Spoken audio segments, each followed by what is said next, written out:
Ito guys, nakakakita rin tayo ng mga, ayan no, this is, grabe. Sasabihin ko pa lang guys, positive change. And ano yung positive change na yun guys? Ito yung mga swerte, no? Mga swerte. Sabi ko nga sa inyo guys, kung meron kayong mga kontrata, mga deal, mga transaksyon na nililigawan guys, no? Mapapasa nyo yung mga good news na yan, yung mga magagandang balita sa kaperahan. Talagang push na push yan. Kung meron din kayo guys ng mga legal na battles, no? Mga legal battles na pinagdadaanan, legal matters, ganyan. Excuse me guys.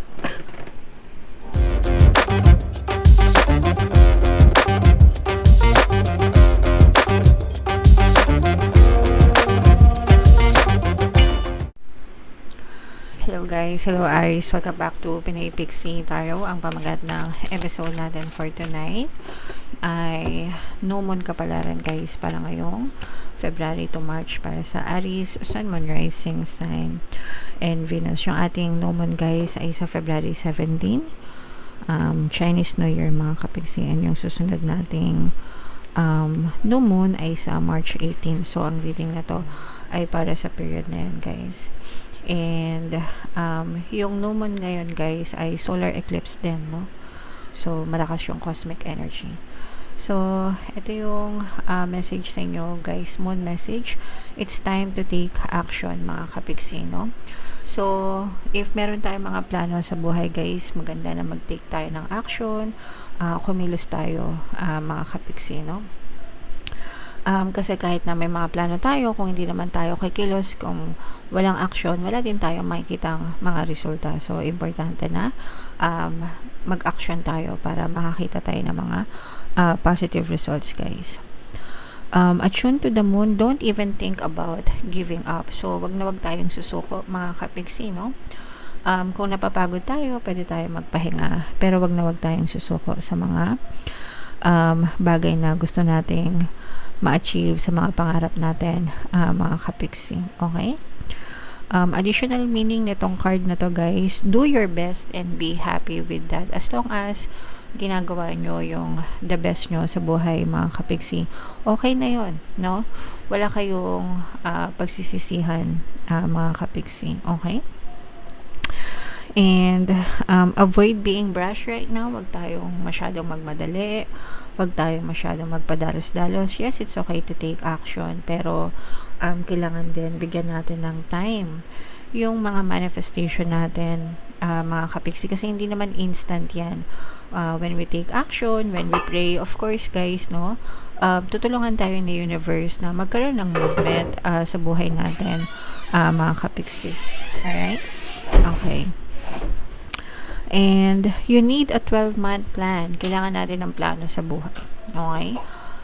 Syempre, timing na timing guys, kasi nasa simula pa lang tayo ng 2026, no? So kung wala pa kayong mga plano, magplano na kayo guys, para yun yung maging gabay nyo for the entire year, maging reference nyo, guys. Alright? So yan yung moon message para sa inyo, Aries. Comment down below if feeling nyo naka-resonate kayo dyan. So ito naman guys yung ating love messages, no, para sa relationship, kung ano lang yung maka-resonate guys. Gratitude, you need to be grateful for the love already present in your life to attract more of it. So be grateful if in a relationship kayo mga kapiksi, be grateful for the partner, be grateful for the love that you have, and kailangan palagi kayong nakafocus, no, dun sa mga magagandang nangyayari sa relationship nyo, para yun din yung paulit-ulit na ma-experience nyo sa buhay nyo. Sabi ko nga sa inyo guys, whatever you focus on, manifest. Especially if you focus on gratitude guys, the universe will give you more of things you are grateful for, including your relationship mga kapiksi. Alright? Okay. So, comment down below guys if feeling nyo naka-resonate kayo dyan. Shuffle natin to guys. Hanapin natin yung energy ng moon at saka yung energy ng Aries. Habang sinushuffle ko to, panoorin nyo muna yung video natin regarding sa ating paano mag-manifest ng abundance video course. Kapiksi, sawa ka na ba sa mga struggles at hirap sa buhay mo? Masipag ka ba at masikap sa buhay ngunit hindi ka pa rin umaasenso? Ilang beses ka na bang nag-attempt mag-negosyo at mag-invest pero palagi ka pa rin nalulugi? Sa pagkakataon na ito ay maaaring may subconscious beliefs ka na nagiging balakid sa iyong pag-unlad at pagyaman. Introducing, paano mag-manifest ng abundance video course.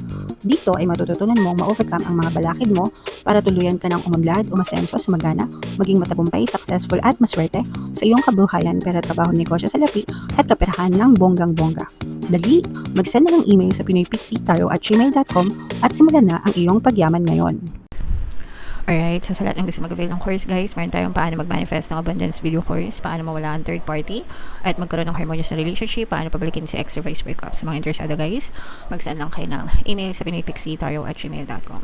And sa mga naghahanap ng pampaswerte na lucky charms or bracelet mga kapixie, ito yung event rin tsaka si train, may makita kayo mga link sa description box. Available na rin yung ating money shaker jar guys. Sa mga gusto mag-avail, mag-send lang kayo ng message sa WhatsApp, makikita nyo sa description tsaka sa comment. So, Aries guys, kayo ay na-represent ng Queen of Wands sa ating spread mga kapixie. This is a very very positive set of energies guys. Meron dito presence ng water sign, Cancer, Pisces, Scorpio. For some of you, maaaring may ganyang element kayo sa inyong natal chart, or you may be dealing with other signs na may ganyan sa kanilang natal chart.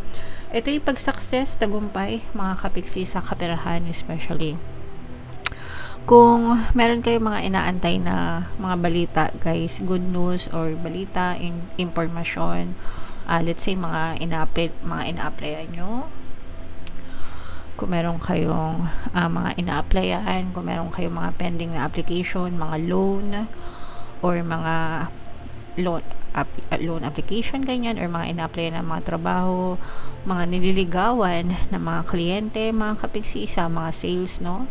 Kung meron kayong mga pending na transaction or mga pending na negotiations for approval guys, no? Ma-approve yan mga kapixie, and magiging maganda yung progress niyan. Kapag nagtuloy-tuloy yan guys, no? Maganda yung money returns, yung balik ng pera sa inyo. So magiging sulit yung mga sakripisyo nyo, magiging sulit yung mga pag-aantay nyo. At saka yung iba sa inyo guys, nagkakaroon na rin kayo ng mga ROI. Ito guys, yung mga nagnegosyo, kung nagnegosyo kayo or nag-invest kayo, ang bilis ng return sa inyo, ang bilis ng balik ng mga kapital nyo, and maaaring nagkakaroon din ng increase sa mga sales nyo guys, okay? So napakagandang energy pagdating sa kaperahan. So i-mind nyo na yan sa comment section mga kapixie. For some of you guys, no, meron ding nanunuyo sa inyo pagdating sa love naman guys, no? Parang mayroon kayong secret admirer na malalaman, no? Kunwari magkakilala kayo, magkaibigan kayo ganyan, tapos malalaman nyo na may gusto pala sila sa inyo. So maaring mag-confess sila ng kanilang pag-ibig or ng kanilang nararamdaman towards you guys, okay? So syempre, kilig-kilig na naman kayo dyan. I-mind nyo na yan, mga kilig-kilig na yan guys sa comment section. And yung iba naman sa inyo guys, parang feeling ko gusto nyo mag-hibernate mga kapixie, no? Parang gusto nyo lumayo sa ibang tao, mag-disconnect, especially sa mga toxic, no? Kung meron kayong mga toxicities mga kapixie na kumbaga parang toxic na paligid, parang gusto nyo mag-focus on becoming a greater version ng sarili mo. So parang gusto mong palakasin yung buhay mo, pagandahin yung career mo, palakasin yung status mo sa buhay, yung financial status mo. Parang doon mo gustong i-boost yung energy mo right now sa pag-abot ng mga dreams mo. Kaya parang gusto mo munang lumayo sa mga tao para iwas toxic, iwas negative influence na rin mga kapixie. So as long as masaya kayo dyan guys, ituloy-tuloy nyo lang yan mga kapixie. Ito guys, nakakita rin tayo ng mga, ayan no, this is grabe. Sasabihin ko palang guys, positive change. And ano yung positive change na yan guys? Ito yung mga swerte, no? Mga swerte. Sabi ko nga sa inyo guys, kung meron kayong mga kontrata, mga deal, mga transaksyon na nililigawan guys, no? Mapapasa niya yung mga good news na yan, yung mga magagandang balita sa kaperahan. Talagang push na push yan. Kung meron din kayo guys ng mga legal na battles, no? Mga legal battles na pinagdadaanan, legal matters, ganyan. Excuse me guys. Sorry. Ayan, muntik na ako ma-atching.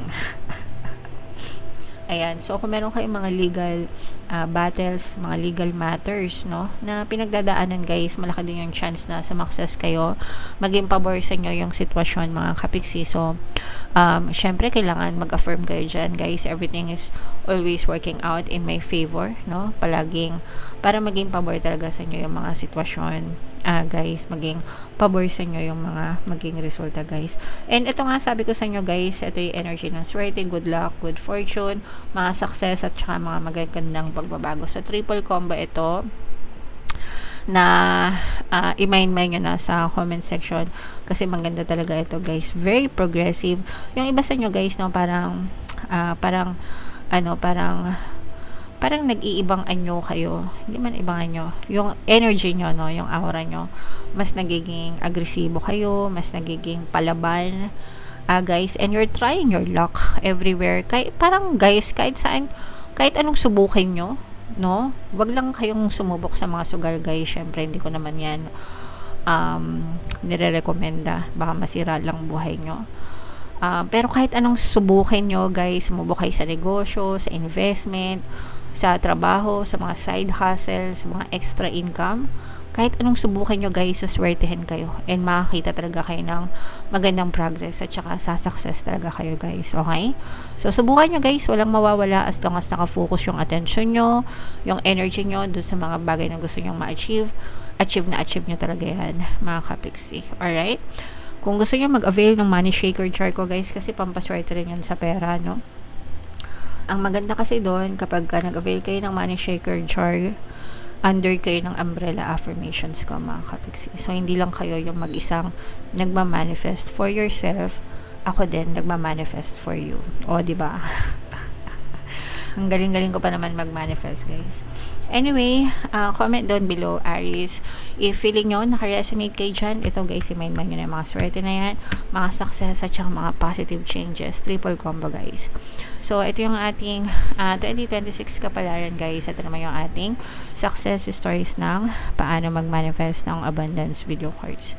Click here to subscribe guys. Thank you for liking, sharing, and subscribing. See you next time. I love you all. Have a nice day. Bye-bye.